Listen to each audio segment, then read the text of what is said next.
The 2020 federal budget was released on Tuesday the 6th of October. It was delayed from its usual March release. The budget was declared to be the most significant federal budget since World War II due to the COVID-19 pandemic we currently find ourselves in. In the budget, the government prioritised tax cuts, construction and businesses while overlooking women, climate change and social security. What do you think that the effects that the new investments into the university research sector will have? What's happening is the government announced an extra $1 billion for 2021 into something called the Research Support Program, which is a flexible research funding program that universities get. And this is designed to at least partly offset the loss of international student revenue due to the closed borders. Well, unfortunately, Job Ready Graduates is moving in the opposite direction to the Research Support Program. So one element of Job Ready Graduates is the government is redesigning the total funding rates for each discipline.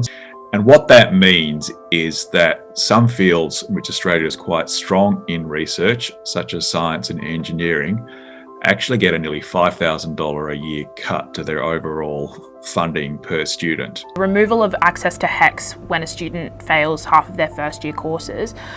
Do you see that having a significant impact as well? Will affect some who, for various reasons, have probably stuffed up first year, didn't quite realise what was required, or there are other things going on which meant they didn't do what they needed to do. And they won't be able to continue with their current course. But strangely, they can move to another course, which seems to half undermine the policy intent, which is to try and get people who are likely to fail out of the system. I think the basic problem facing sort of not only the federal government but governments throughout the world at the moment is it's incredibly uncertain how economies are going to come out of where we are at the moment now. So the budget seems to me to be reasonably optimistic in terms of that there'll be a massive increase in spending and support in the coming financial year, but then unemployment will start to fall. The government's providing subsidies, a couple of different forms of subsidies, one of which is a payment that appears as if it's going to replace JobKeeper, but would be restricted to paying some of the wages for people up to the age of 35. So it'll be substantially less than JobKeeper, but it will help support additional jobs for people up to that age.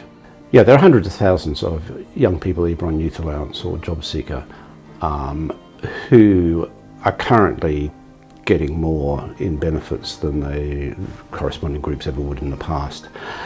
I think probably the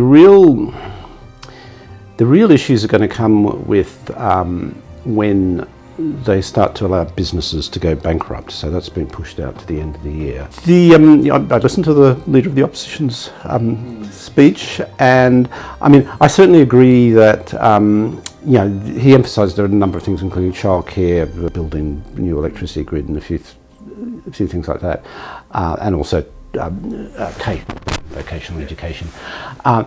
They're all good. I think the childcare stuff is very important, particularly for getting mothers back into work who appear to have also been very severely affected. But he said almost nothing definitive about benefits, right? So he said early on that job seeker payment rates are inadequate, but he hasn't said what they're going to do. Is what the Australian government doing adequate to reduce emissions in time to slow warming to under 1.5 degrees? The short answer is no.